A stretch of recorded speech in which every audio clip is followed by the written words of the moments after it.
Hello everybody. Today I'm going to review Welcome to Dead House. Hold on. Let me just do something real quick.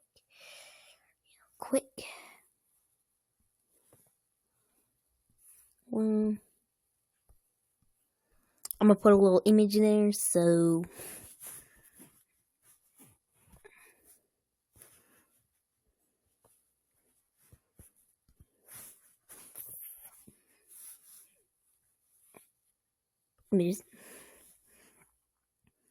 Bruh.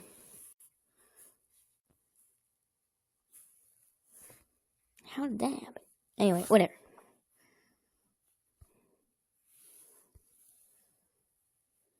Fine. Hold on.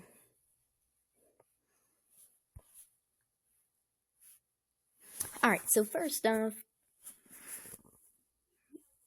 the title is like a little lazy, like Welcome to Dead House. Really? Not Welcome to the Dead House? Like, okay, it's fine, you know what? Also, elephant in the room. This cover's amazing. Like, look at it. Like the violets and blues of the shadowing of the night sky in the house. It's beautiful, man. Like, and the undead person in the window with the orange lights, just amazing. And with the colors, like the slime border, it's decent. Like, it works. A little weird, but whatever. Alright, now for the book review.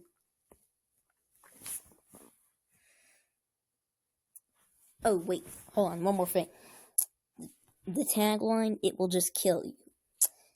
And they probably could have done something better, but it's fine. Let's read the blur on the back. Look alive. Amanda and Josh think the old house they have moved into is weird, spooky, possibly haunted, and the town of Dark Falls is pretty strange too. But their parents don't believe them. You'll get used to it. They say, go out and make some new friends. So Amanda and Josh do. But these new friends aren't exactly what their parents had in mind. Because they want to be friends forever. That was some pretty good voice acting, I'd say. Like pretty decent. Anyway.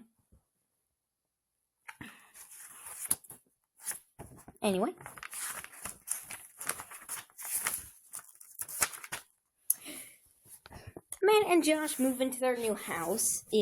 A mansion-like house. Like, not, like, sort of what we see in the cover, but sort of not.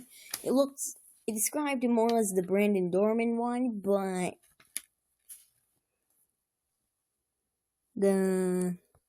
that one looks a little more like Dead Castle, you know? Like, that looks more of Dead Castle than... It doesn't seem like Welcome to Dead House. It looks more like Welcome to Dead Castle. Like, you know? Bruh.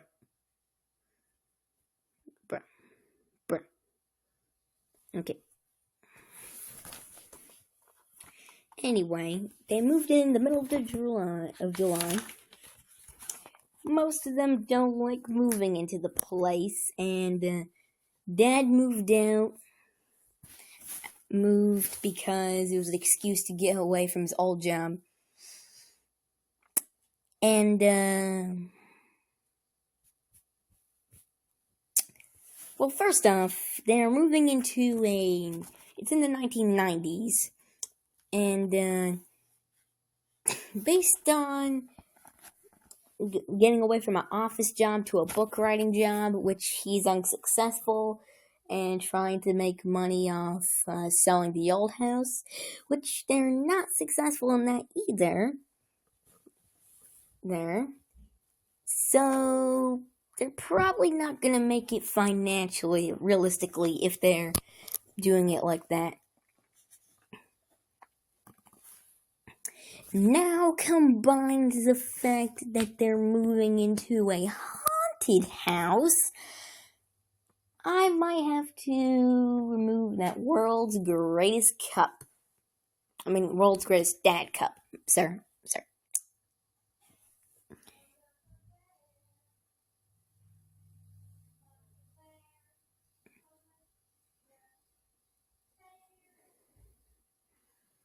Anyway,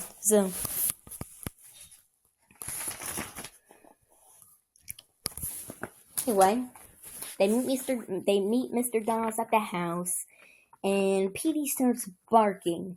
Something he doesn't ordinarily do.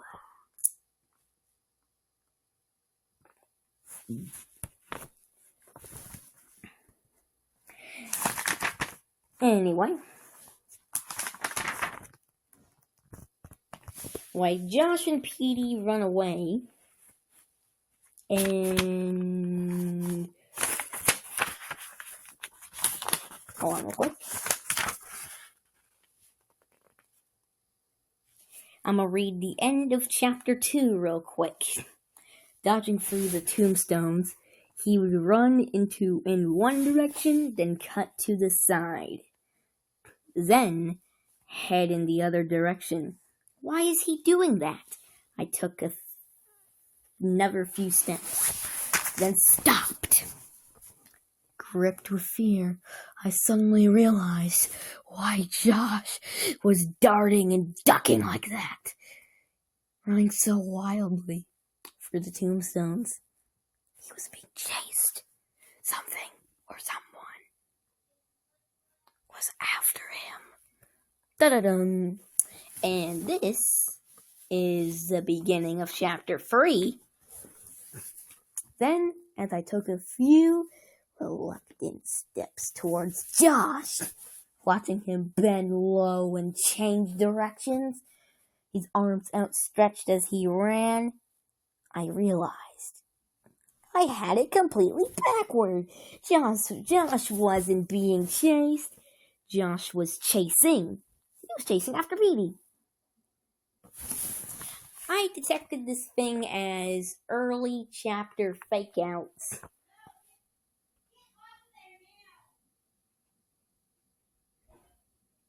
Okay. Early chapter fake-outs. They tend to happen to fill out the page, make it more scary. This doesn't really work, and it's not the best writing thing, but meh, it's fine. Anyway,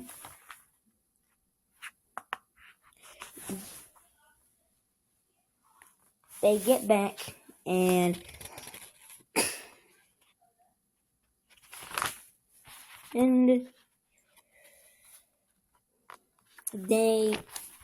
Amanda, that's the main character. Oh, I didn't really introduce the family. Hold on. The dad and the mom, both last name Benson, and the kids, Josh and Amanda, also have the same last name, because, why don't you have the same last name as your parents? Unless you're adopted and they didn't really sign the thing, but whatever. Anyway, Amanda Benson starts having some bad dreams, or, sleep paralysis, as the book kind of describes it, Anyway, she begins seeing kids walking and, doing stuff around her, Sorry, I had to clear my throat. Anyway, she tries to convince her family about the hauntings, and one of them involves a shirt, so clearly she's delusional. But, and she has a nightmare where her and her family are skeletons, and what she calls horrible nightmare is what I call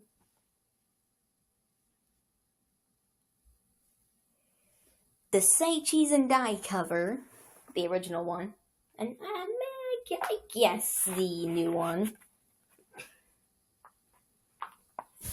The Say Cheese and Die cover before we had the Say Cheese and Die cover. Like, there, like, in the thing, like, whatever.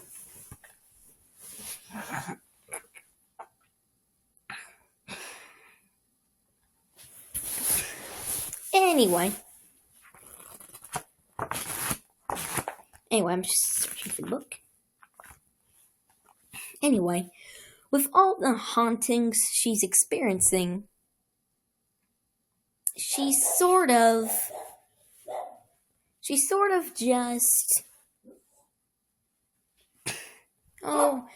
just gets used to it, like how one person just gets slightly annoyed by the hauntings.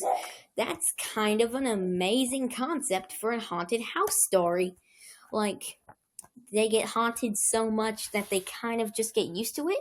Like, that's amazing. Like that's pretty great. That's pretty good. Like, I gotta admit, that's pretty good. And then they go outside, meet some kids. And the kids are kind of weird. Like, as the blur in the back of the book describes. And they want to play baseball. So they play baseball.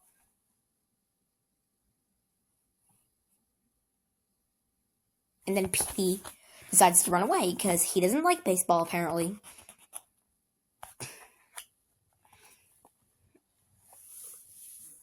And it's nighttime, and Josh decides to, I don't know, bring his halogen flashlight. That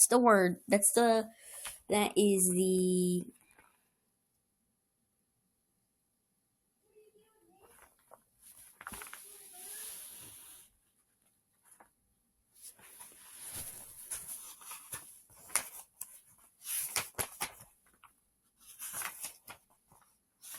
and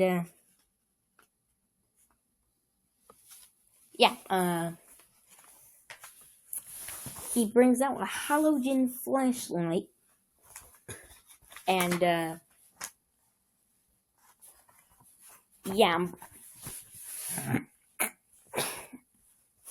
damn it, my throat. Like, what the freak?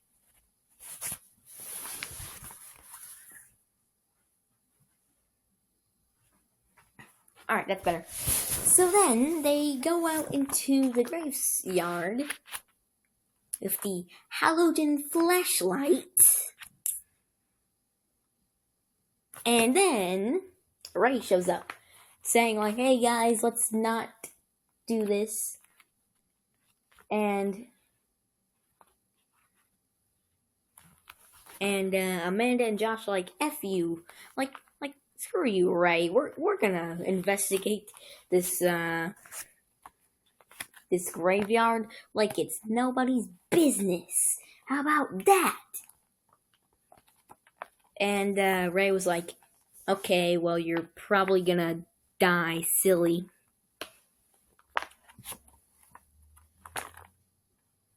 And then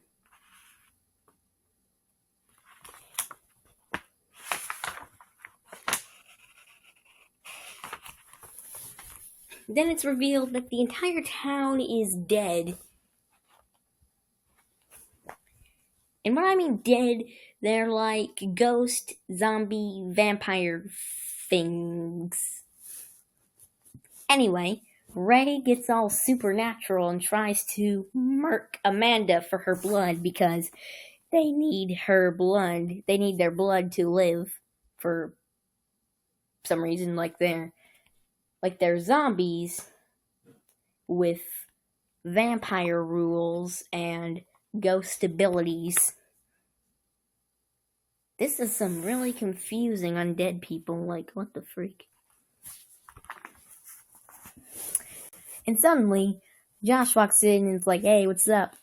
His halogen flashlight shining on Ray. And thankfully for Amanda, the undead in this book work like the ones in Luigi's Mansion. And then, suddenly, Light broke through the darkness. The light shone on Ray's face, the bright white halogen light. What's going on? Hold on. What's going on? Josh asked in a high-pitched, nervous voice. Amanda, what's happening? Ray cried out and dropped back to the ground. Turn it off! Turn it off! He screeched, his voice a shrill whisper. I kind of messed up the voice on that, but whatever. Like wind through broken window pane. But Josh held the bright beam of light on Ray. What's going on? What are you doing? I could breathe again as I stared into the light. I struggled to stop my heart from pounding so hard. Ray moved his arms to shield himself from the bright light. I could see what was happening to him. The light had already done its damage. Ray's skin seemed to be melting. His whole face sagged, then fell, dropping off his skull.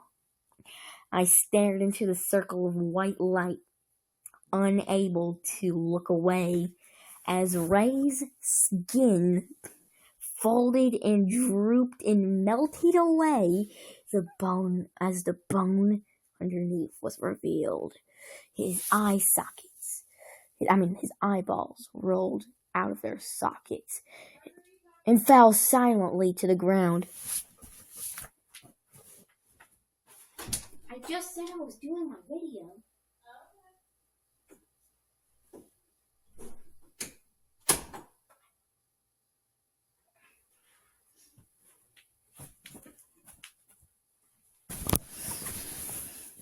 Anyway, it's a pretty graphic scene for like a kid's book. I thought this was a kid's book. Hold on. Yeah, it's a kid's book. Like, what the freak? Anyway.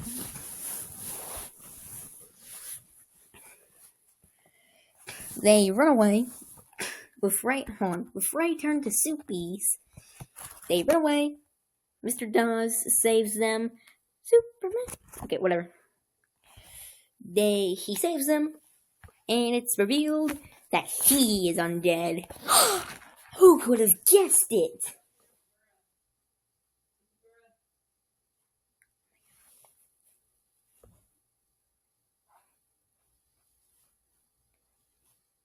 Oh, God. Anyway, whatever.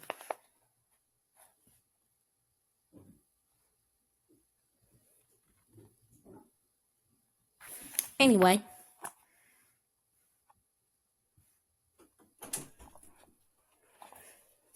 No.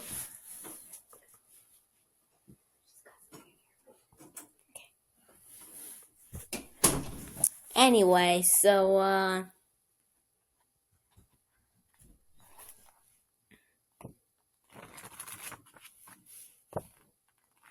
anyways, alright. What was I? Yeah. Alright. Okay, hold on. Hold on, guys. Alright. Okay. So then, Mr. Dawes, right, reveals that he's undead and gives some origins. So basically, I'm not gonna read it again, but Mr. Dawes reveals that they all died in a chemical explosion, which makes absolutely no sense because there's gravestones there, but whatever. Then, and Josh hits Mr. Dawes in the head with his halogen flashlight. That was the dog, by the way, if you heard the noises, that was Coda. That was Dakota, the dog.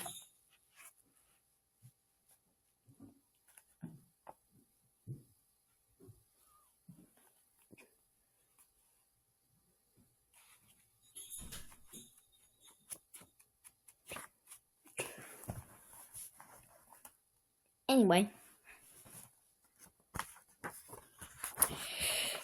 they find the parents tied up in the amphitheater in the daytime.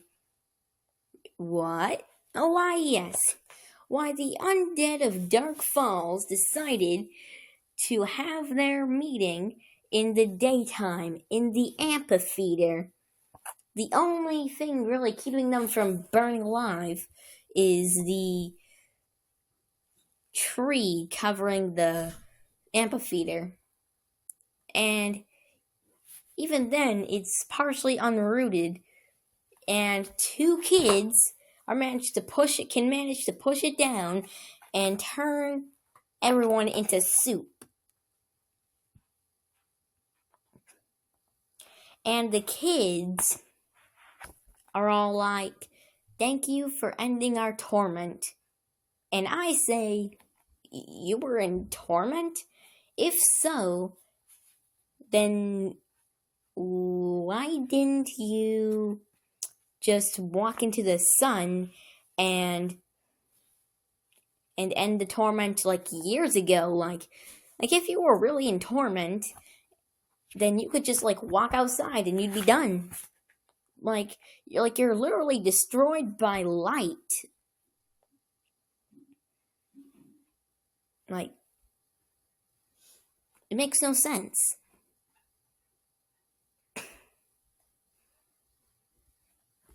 Anyway, the family get back to the house.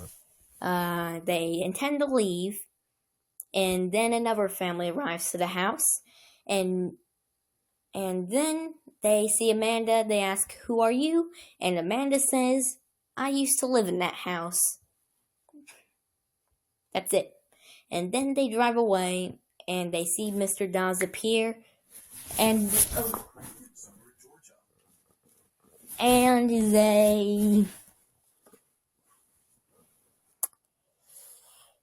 see Mr. Dawes introduce himself to the new house inhabitants, which makes no sense. So much so that I'm not even gonna think about it. Anyway, so, despite me sounding like I don't like this book, I actually really like this book. Mostly because of the cover, but, yeah, so, you may think that I really don't like the book. Like, you probably don't. Like, I'm sorry for rambling on about it, but, like, this is actually a really good book. Despite me sounding like I don't like the book, I really do. Like, it's like a really good book. Like, I like it. Like, instead of having the regular, like, goofy monsters that the series has, well, it just has straight up undead people. Like it's pretty damn good. It's a damn good book, I do say so myself. So I'm gonna give this book 7.5 dead people out of 10.